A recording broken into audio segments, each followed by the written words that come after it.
Elle a été licenciée du café la veille de Noël. Puis, un père célibataire assis à la table du coin s'est levé et a fait l'impensable. Avant de continuer, dites-nous d'où vous nous écoutez. Nous aimons voir jusqu'où nos histoires voyagent. Claire Bennett en était à sa 9e heure de double service au Riverside Café la veille de Noël, après seulement 3 heures de sommeil et un café au goût de regret brûlé. Elle était à 2 doigts de fondre en larmes dans la chambre froide ou de hurler dans une pile de serviettes. Mais elle ne pouvait faire ni l'un ni l'autre, car la table 6 avait besoin d'être resservie et la table 12 voulait l'addition. Et la famille à la table 4 avait un enfant de 3 ans qui venait de renverser tout son chocolat chaud sur la banquette. Elle avait mal aux pieds dans les chaussures antidérapantes bon marché qu'elle avait achetées chez Walmart. Elle avait l'impression qu'on lui enfonçait un clou dans le bas du dos et elle avait exactement 340 $ sur son compte courant, alors que son loyer de 1 200 $ était dû dans 2 jours, ce qui signifiait qu'il lui manquait 860 $ pour éviter d'être expulsé. Voici ce qu'il en est quand on élève ses jumeaux de 16 ans avec un salaire de serveuse, après que ses parents sont morts dans un accident de voiture. Chaque jour, vous devez calculer ce que vous pouvez vous permettre de perdre. À ce moment-là, Claire calculait que si les pourboires restaient corrects jusqu'à la fermeture, elle pourrait peut-être rassembler une centaine de dollars supplémentaires, ce qui lui laisserait encore un déficit de 700 $. Mais elle pourrait peut-être supplier le propriétaire de lui accorder un délai supplémentaire. Elle était en train de remplir la tasse de café d'un habitué nommé Tom, qui lui laissait toujours 20 % de pourboire, lorsqu'elle aperçut la table du coin. Ce père célibataire avec ses jumelles identiques qui venait tous les samedis, ponctuel comme une horloge. Et aujourd'hui, les petites filles portaient des robes rouges assorties et leur père leur lisait un livre d'images pendant qu'elles buvaient un chocolat chaud. Claire leur donnait en cachette de la crème fouettée supplémentaire depuis des mois, car elle lui rappelait Jordan et Sophie quand ses frères et sœurs étaient petits et que le monde avait encore un sens. Et elle leur dessinait des bonhommes de neige et des rennes sur des serviettes dès qu'elle avait 30 secondes pour respirer. Le père lui souriait toujours avec ses yeux verts chaleureux qui lui donnaient des papillons dans le ventre, ce qu'elle n'avait absolument pas le temps d'avoir. Et elle l'avait surpris plus d'une fois en train de la regarder avec une expression qu'elle ne parvenait pas à déchiffrer. Il s'appelait Nathan quelque chose. Elle avait entendu ses filles l'appeler Papa Nate, et il était propriétaire de la librairie de l'autre côté de la rue, qui avait toujours l'air confortable et parfaite à travers les vitres.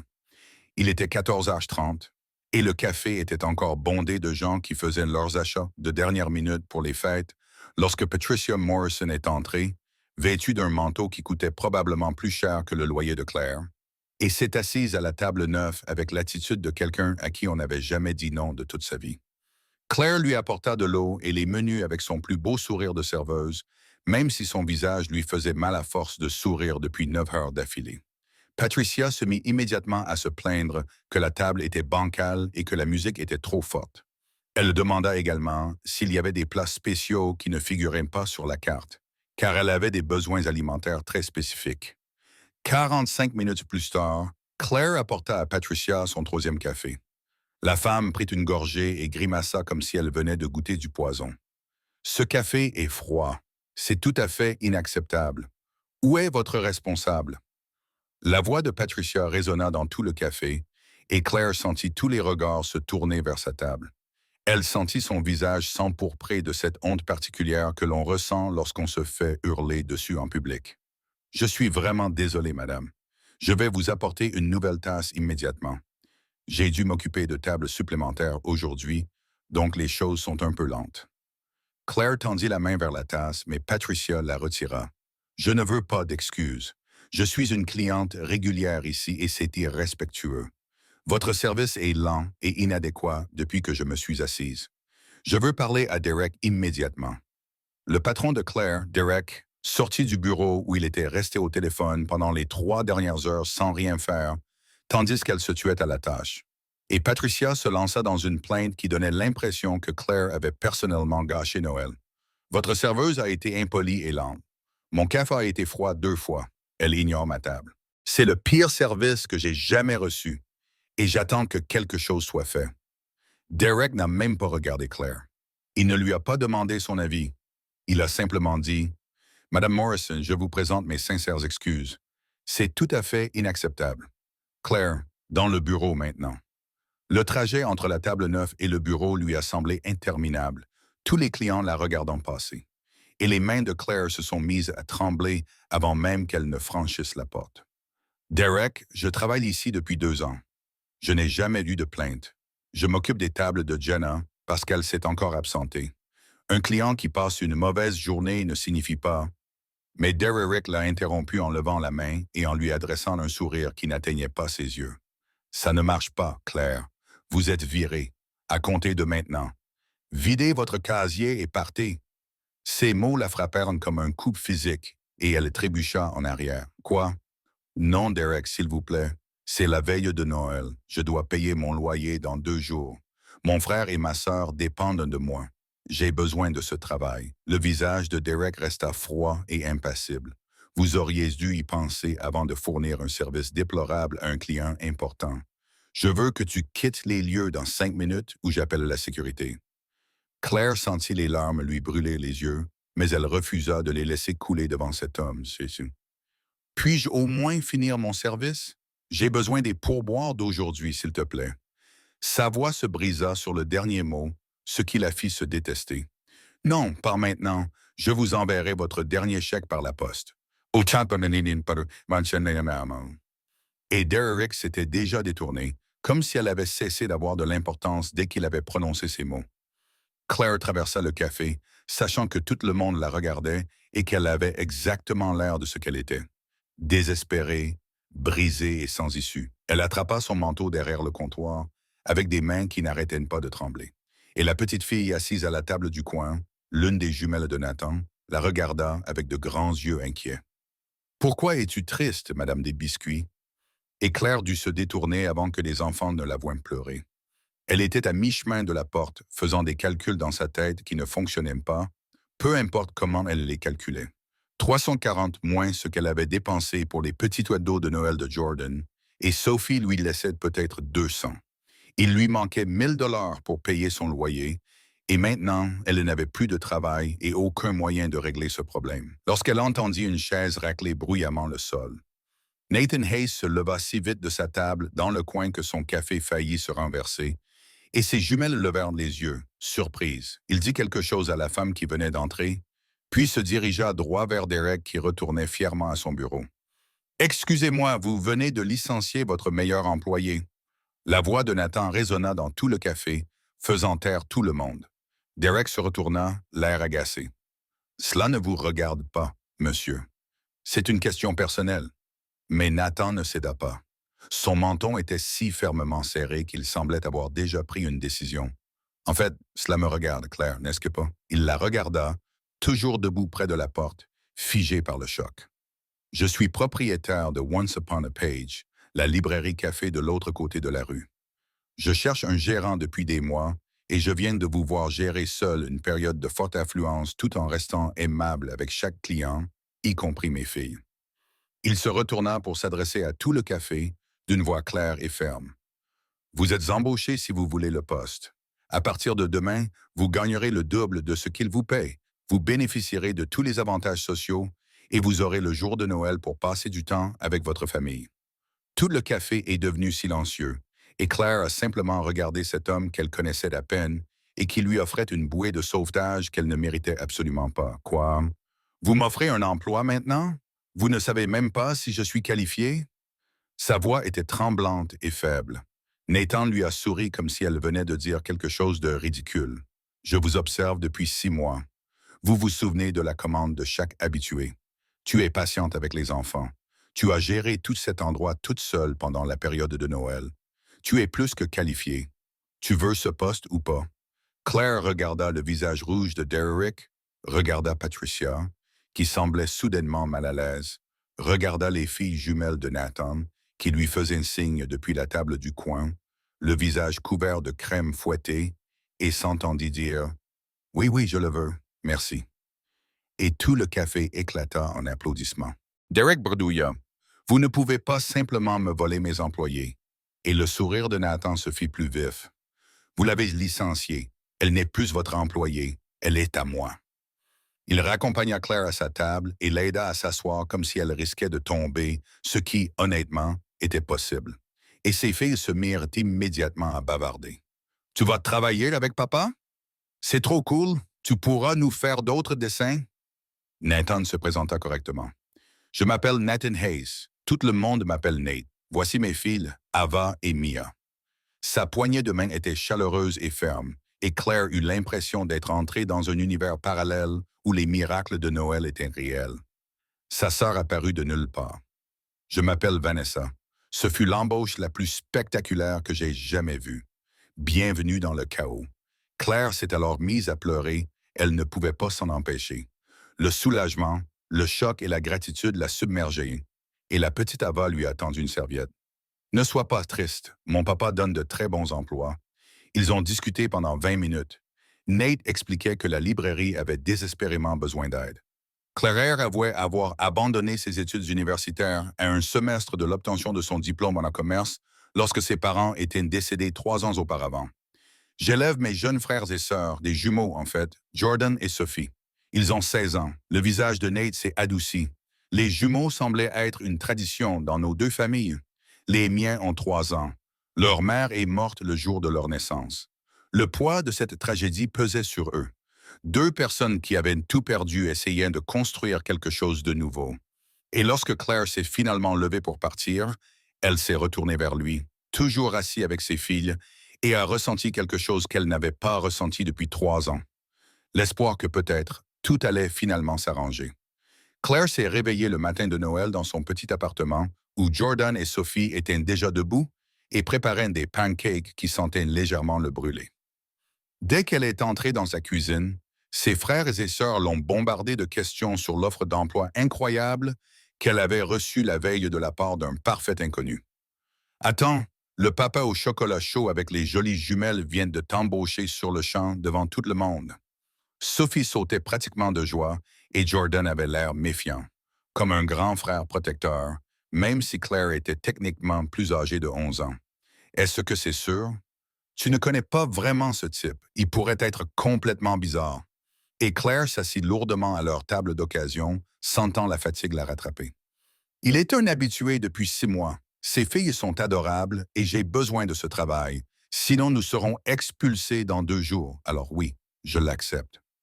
Et sa voix était plus aiguë qu'elle ne l'aurait voulu. Ils ont ouvert leur petit window, des articles que Claire avait achetés en solde et emballés dans du papier journal, car elle trouvait que le papier d'emballage était un gaspillage d'argent, et Sophie l'a serré si fort dans ses bras que Claire ne pouvait plus respirer. Tu es la meilleure, tu le sais. Maman et papa seraient si fiers de la façon dont tu prends soin de nous. Et Claire dut s'excuser pour aller aux toilettes avant que ses frères et sœurs ne la voient pleurer, car elle ne se sentait absolument pas comme la meilleure. Elle avait l'impression de se noyer et de peine à maintenir les trois à flot. Le 26 décembre était une journée froide et ensoleillée, et Claire se présenta à Once Upon a Page à 9 heures du matin, suivie de Jordan et Sophie qui avaient insisté pour venir voir son nouveau patron, ce qui signifiait en réalité s'assurer qu'il n'était pas un tueur en série. La librairie était magnifique. Des briques apparentes, des étagères au plafond à la floridienne et une odeur de vieux papier et de café. Mais en moins de 30 secondes, l'esprit d'entreprise de Claire s'est mis à hurler, car les livres étaient empilés partout sans aucune organisation claire.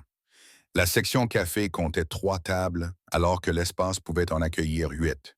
Et l'ensemble du lieu donnait l'impression d'un beau chaos qui perdait certainement de l'argent. Nate était déjà là avec Ava et Mia, qui ont immédiatement reconnu Claire et ont commencé à sauter de joie. Madame les Cookies, vous êtes venue. Vous allez travailler ici pour toujours? Claire s'est agenouillée à leur hauteur. Je vais essayer. Vous pensez pouvoir m'aider? Les jumelles ont rencontré les jumelles, et cela m'a été un peu gênant au début. Des adolescents de 16 ans essayant de parler à des enfants de 3 ans, jusqu'à ce qu'Eva donne à Jordan un livre d'images sur les dinosaures, et soudain, les 4 enfants étaient assis par terre en train de lire. Nate a montré à Claire le bureau à l'arrière, et son estomac s'est noué lorsqu'elle a vu l'état de ses archives. Des factures empilées partout, des factures mélangées à du courrier personnel, des reçus fourrés dans des tiroirs, un désastre financier absolu. Elle passa 3 heures à tout passer en revue pendant que Nate préparait du café et évitait son regard. Et lorsqu'elle sortit enfin du bureau, son visage devait en dire long, car il s'effondra contre le comptoir. C'est grave, n'est-ce que pas? Tu vas démissionner dès le premier jour. Sa voix était si abattue que Claire sentit quelque chose se briser dans sa poitrine.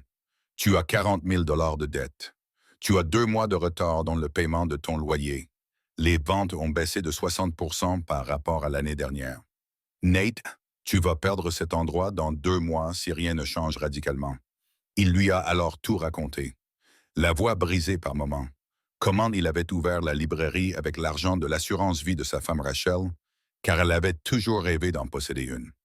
Comment elle était morte lors d'une césarienne d'urgence et que la petite fille avait survécu, mais pas Rachel. Comment il avait quitté son poste d'avocat d'entreprise et avait tout investi dans cet endroit, pensant que cela l'aiderait à faire son deuil, mais qu'il n'avait aucune idée de la façon de gérer une entreprise. Je la déçois encore une fois. Elle m'a confié son rêve et je le détruis. Et Claire lui a pris les mains sans réfléchir. Tu n'es pas en train d'échouer. Tu as juste besoin de système et d'aide, et c'est littéralement pour cela que tu m'as engagé, alors laisse-moi t'aider. Au cours des 3 semaines suivantes, Claire a complètement transformé Once Upon a Page, réorganisant le stock par genre et créant de véritables présentoirs, mettant en place des samedis comptes qui attiraient les familles pour prendre un café et des pâtisseries, s'associant avec les écoles locales pour organiser des salons du livre, créant une présence sur les réseaux sociaux dont Nate ignorait même l'existence. Les revenus ont commencé à augmenter lentement, et Nate la regardait travailler comme si elle faisait de la magie. Et entre le moment où elle a réparé son système de classement désastreux et celui où elle lui a appris à utiliser des tableurs, il s'est rendu compte qu'il était complètement amoureux d'elle. Début janvier, Margaret Chen est arrivée à l'improviste, la mère de Rachel et la grand-mère des jumeaux. Et dès qu'elle a vu Claire derrière le comptoir, son visage s'est figé. C'est donc vous, la nouvelle gérante. Comme c'est pratique pour vous de vous jeter sur un veuf. Et sa voix dégoulinait d'accusations qui firent rougir Claire. Nate tenta d'intervenir, mais Margaret n'avait pas fini. Ma fille a construit ce rêve avec lui. Je ne resterai pas les bras croisés à regarder une opportuniste profiter de son chagrin et semer la confusion dans l'esprit de mes petites filles. Claire s'excusa pour aller aux toilettes et pleura pendant 10 minutes avant de se ressaisir. Et quand elle est sortie, elle a entendu Nate et Margaret se disputer dans le bureau. Elle a commencé à garder ses distances après cela, restant purement professionnelle. Elle a arrêté de dessiner pour Ava et Mia, qui n'arrêtaient pas de demander pourquoi Mademoiselle Claire ne jouait plus avec elle. Et Nate l'a immédiatement remarqué. Que s'est-il passé? Ai-je fait quelque chose de mal? Et Claire a secoué la tête. Ta belle-mère a raison. Je suis ici pour travailler, pas pour te compliquer la vie. Tu as des filles et le souvenir de ta femme décédée, et j'ai des frères et des sœurs à élever. C'est trop compliqué. Nate s'est approché, baissant la voix. Qu'est-ce qui se passe, Claire? Qu'est-ce qu'on évite de dire? Et elle ne pouvait pas le regarder. Quelque chose qui ne peut pas arriver. 2 semaines plus tard, son ancien patron, Derek, a commencé à répandre des rumeurs dans la ville selon lesquelles Claire avait couché pour obtenir son nouveau poste. Et Jordan rentra de l'école complètement furieuse, après avoir entendu cela de la bouche d'amis dont les parents mangeaient au Riverside Café. Tu sors avec ton patron parce que tout le monde dit que tu l'as séduit pour être embauché. Et Claire avait envie de crier « Non, mon Dieu, non. C'est mon employeur, c'est tout. Les gens sont juste cruels. » Sophie observa attentivement le visage de sa sœur. Est-ce que ce serait si grave si c'était le cas? Il a l'air vraiment gentil et tu souris quand tu parles de lui. Tout a atteint son paroxysme lorsqu'un tuyau important a éclaté dans la librairie, causant 8 000 $ de dégâts. Nate s'est assis par terre, entouré de livres détruits, prêt à abandonner complètement. C'est un signe. Je devrais fermer. Je me noie et je t'entraîne avec moi. Mais Claire a refusé de le laisser abandonner. Elle a organisé une collecte de fonds communautaires intitulée Save Our Story, a demandé à Jordan et Sophie de gérer les réseaux sociaux et convaincu Ava et Mia de tenir un stand de limonade, même si c'était en janvier et que c'était adorable, mais complètement inefficace, et la ville s'est mobilisée, récoltant 6 000 $ en un week-end. Après la collecte de fonds, Nate a trouvé Claire seule dans le bureau, les 4 enfants endormis dans le coin lecture, et il l'a simplement regardée pendant une longue minute avant de parler. « Pourquoi fais-tu cela? Tu aurais pu partir quand les choses sont devenues difficiles. Quand ma belle-mère était horrible. Quand les rumeurs ont commencé. Pourquoi rester? Claire a gardé les yeux fixés sur l'ordinateur portable. Parce que tu m'as donné une chance alors que je n'avais rien. Parce que cet endroit est important. Parce que tes filles méritent de grandir avec le rêve de leur mère toujours vivant. Et sa voix s'est brisée sur le dernier mot. Nate a traversé la pièce et a tourné sa chaise pour qu'elle lui fasse face. Parce que quoi d'autre, Claire? Dis-le. Et elle sentit les larmes monter. Parce que tu es un homme bon et que tu mérites de ne pas avoir l'impression d'échouer. Et parce que je tiens à toi bien plus que je ne le devrais. Ses mains encadrèrent doucement son visage. Je suis amoureux de toi. Je pense que je le suis depuis le premier jour où tu as accepté l'offre d'emploi d'un inconnu. Et je sais que c'est compliqué, mais je m'en fiche désormais. Claire recula comme si elle s'était brûlée. On ne peut pas. Ta belle-mère me déteste. Toute la ville pense que je te manipule. Je suis ton employé. Et Nate, j'ai perdu mes parents et ça m'a détruite. Et si je me laissais t'aimer et que je te perdais aussi, il ne la lâcha pas. Et si tu ne me perdais pas? Et si on avait des années devant nous? Et si on avait le droit d'être heureux? Ils n'étaient qu'à quelques centimètres l'un de l'autre, et Claire sentait qu'elle allait céder quand la petite voix d'Ava retentit depuis le coin lecture. Papa, j'ai fait un cauchemar. Et l'instant se brisa en 1000 morceaux. Claire attrapa son manteau et se précipita vers la porte. J'ai besoin de temps pour réfléchir. C'est trop, trop vite. Et elle laissa Nate là, le cœur sur la main, sans savoir quoi faire. Le lendemain matin, Margaret Chen se présenta à l'appartement de Claire avec un journal en cuir usé à la main. Claire ne parvint pas à déchiffrer l'expression de son visage. Quelque part entre l'excuse et la détermination, elle prononça ces 5 mots qui changèrent tout. Nous devons parler de Rachel. Margaret Chen se tenait dans l'embrasure de la porte du petit appartement de Claire à 8 heures du matin, tenant un journal en cuir usé comme s'il pesait une tonne. Et l'expression sur son visage était quelque chose que Claire n'avait jamais vu auparavant. Brute, vulnérable et peut-être un peu brisée. Nous devons parler de Rachel. Sa voix s'est brisée en prononçant le nom de sa fille, et Claire a reculé pour la laisser rentrer, même si son instinct lui disait que cette conversation allait la détruire complètement. Elles se sont assises à la table de cuisine de Claire, achetée dans une brocante, et Margaret a fait glisser le journal comme si elle lui remettait quelque chose de sacré. J'ai trouvé ça hier dans le débarras. Le journal de Rachel, datant de sa grossesse, il y a une entrée datant d'1 semaine avant sa mort que tu dois lire. Les mains de Claire tremblaient en ouvrant la page que Margaret avait marquée d'un ruban décoloré. L'écriture de Rachel était bouclée et pleine d'espoir, ce qui fit serrer la gorge de Claire. Si quelque chose arrive pendant l'accouchement, je veux que Nate sache qu'il doit trouver quelqu'un qui aime nos filles. Pas quelqu'un qui essaie de me remplacer, mais quelqu'un qui les voit comme des personnes, pas comme mon fantôme. Je veux qu'il soit heureux. Je veux qu'il tombe à nouveau amoureux. Les filles ont besoin de voir à quoi ressemble l'amour, pas à quoi ressemble le chagrin éternel. Dis-lui que je lui ai dit qu'il pouvait lâcher prise. Claire pleurait avant même d'avoir fini de lire. Et Margaret pleurait aussi. Pendant des années, elle s'était accrochée si fort à sa fille qu'elle avait étouffé ce que Rachel voulait réellement. Je me suis trompé à ton sujet. La voix de Margaret était chargée d'émotion. Je protégeais la mauvaise chose. Je m'accrochais tellement à Rachel que je ne voyais pas que tu es exactement ce qu'elle aurait voulu pour elle. Claire s'essuya les yeux avec le dos de la main. Je n'essaie pas de la remplacer. Je ne pourrai jamais. Elle a donné à Nate ses magnifiques filles et ce rêve. Et je ne suis qu'une simple. Mais Margaret l'interrompit. Tu n'es pas n'importe qui. Je t'ai observé avec Ava et Mia. Tu leur demandes ce qu'elles veulent. Tu les laisses être tristes quand elles en ont besoin. Tu ne projettes pas ma fille sur elle. Et Claire, c'est exactement ce que Rachel craignait qui n'arriverait pas. Elle était terrifiée à l'idée que Nate trouve quelqu'un qui essaierait de la remplacer au lieu d'être soi-même. Margaret est partie 1 heure plus tard après avoir serré Claire dans ses bras si fort que ça lui faisait mal. Et dès que la porte s'est refermée, Claire a attrapé son téléphone et a appelé Jordan. J'ai besoin que Sophie et toi me remplaciez aujourd'hui. J'ai quelque chose à faire. Et la voix de son frère a retenti, prudente et compréhensive. Tu vas lui dire que tu l'aimes, n'est-ce pas? Et Claire a ri à travers ses larmes. Oui, oui, je pense que oui. Elle se rendit à Once Upon a Page à 9h30 et trouva Nate dans le bureau en train de faire l'inventaire, ce qu'il faisait mal car elle lui avait appris le système. Mais il avait encore du mal. Et lorsqu'il leva les yeux et vit son visage, il se leva si vite que sa chaise roula en arrière.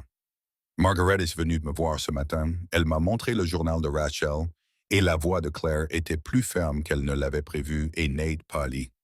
Oh mon Dieu, qu'est-ce que ça disait? Claire, je suis désolé si elle... Mais Claire traversa la pièce et l'embrassa avant qu'il ne puisse finir sa phrase. Elle s'écarta juste assez pour parler. Ça disait que Rachel voulait que tu retombes amoureux. Elle voulait que les filles voient à quoi ressemble l'amour plutôt que le chagrin sans fin. Elle disait qu'elle te donnait la permission de lâcher prise et d'être heureux. Nate a levé les mains pour lui caresser le visage. Et toi, qu'est-ce que tu veux? Parce que j'ai tout mis sur la table et j'ai besoin de savoir où tu en es. Claire a pris une inspiration tremblante. J'ai toujours peur de te perdre, mais j'ai encore plus peur de ne pas essayer, de regarder en arrière dans 10 ans et de regretter d'avoir eu trop peur de t'aimer. Nate l'embrassa alors, profondément et avec assurance, avec tout le désir accumulé pendant 3 mois. Et lorsqu'ils se séparèrent enfin, il souriait. Alors, on se lance vraiment, toi et moi? Claire acquiesça. Toi, moi, 4 enfants, une librairie et tout le chaos qui s'ensuivra. Oui, on se lance. 3 mois plus tard, en avril, la librairie était complètement transformée. Son chiffre d'affaires avait augmenté de 40% et sa dette avait été réduite de moitié. Claire avait terminé son dernier semestre en ligne, Nate ayant payé ses frais de scolarité, ce qui l'avait ému aux larmes. Jordan et Sophie travaillaient à temps partiel pour gagner de l'argent pour leurs études. Ava et Mia avaient commencé à appeler Claire Miss Claire Bear, un surnom qu'elles avaient inventé elles-mêmes. Et Nate avait enfin retiré l'alliance qu'il portait autour du cou et l'avait mise dans une boîte à souvenirs avec les affaires de Rachel. Il avait emmené Claire au Riverside Café par une chaude soirée de printemps, leur avait trouvé une table dans un coin, et le nouveau propriétaire qui avait racheté l'établissement Aderek était venu remercier personnellement Claire pour tous les clients qu'elle leur avait envoyés. Il y a 6 mois, je t'ai vu te faire licencier ici même, et j'ai failli ne rien dire. J'ai failli te laisser partir. Et Nate avait sorti un écrin à bague, une nouvelle bague, pas celle de Rachel. Parce que c'était le moment de Claire, et il s'est agenouillé là où il s'était levé pour la première fois pour la défendre. Claire Bennett, tu as sauvé mon entreprise, mes filles et moi.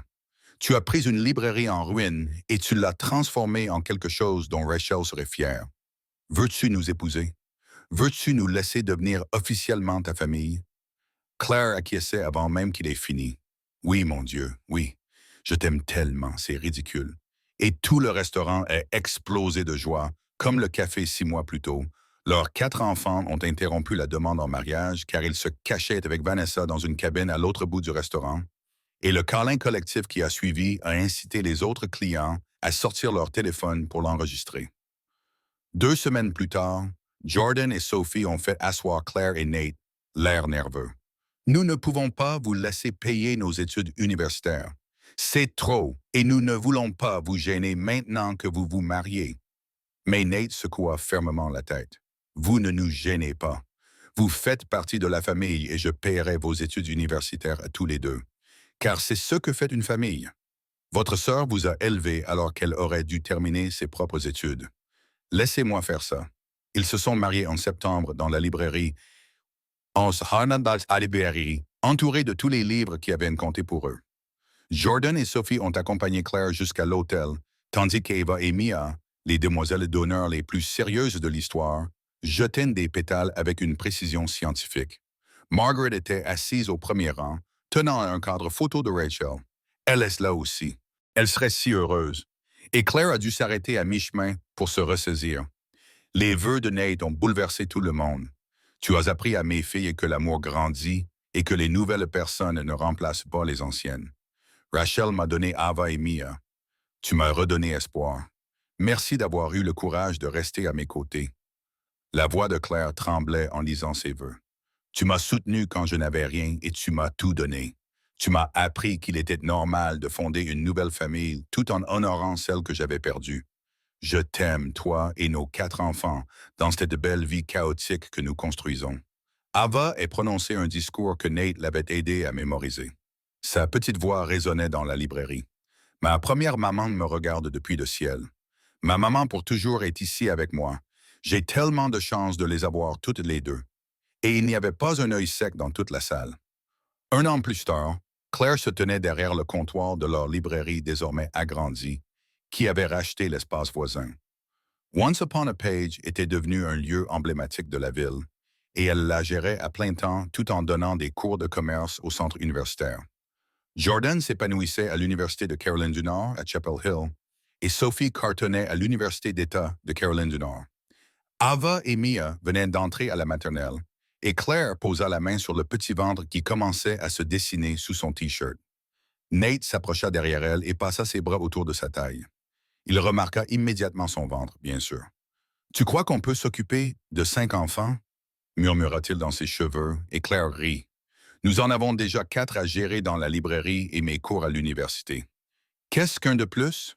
Le réveillon de Noël arriva à nouveau, exactement un an après le licenciement, et ils organisèrent un événement communautaire à la librairie avec du chocolat chaud gratuit et 1 heure du compte. Derrick entra, l'air mal à l'aise. Il s'approcha prudemment de Claire. J'ai entendu dire que cet endroit marchait très bien. Je voulais te dire que je suis désolé de t'avoir licencié. Tu ne méritais pas ça. Et Claire sourit sincèrement. Je te pardonne et tu es le bienvenu ici quand tu veux. Sérieusement. Après son départ, Nate haussa un sourcil. Tu es plus gentil que moi. Je lui aurais dit d'aller se faire voir. Et Claire fit un geste vers la librairie remplie de familles. Il y a 4 enfants qui jouent dans le coin lecture. Margaret fait la lecture à un groupe de tout petits dans le coin. Il m'a rendu service. Honnêtement, s'il ne m'avait pas licencié, je n'aurais rien de tout cela. Et elle embrassa Nate sous le gui que leurs jumeaux avaient accroché partout. Parfois, être licencié, c'est l'univers qui vous dit « Tu es destiné à quelque chose de mieux ». Claire pensait que perdre son emploi la veille de Noël était le fond du gouffre, mais c'était en fait le fondement de tout ce qui allait suivre de beau. Si vous avez déjà été humilié en public ou avez tout perdu juste avant les fêtes, cette histoire est pour vous. Parce que parfois, les pires jours deviennent les meilleures histoires. Et le père célibataire qui s'est levé ne lui a pas seulement offert un emploi, il lui a offert un avenir. Cliquez sur s'abonner si cela vous a rappelé que défendre ce qui est juste peut changer 2 vies pour toujours. Merci d'être là avec nous.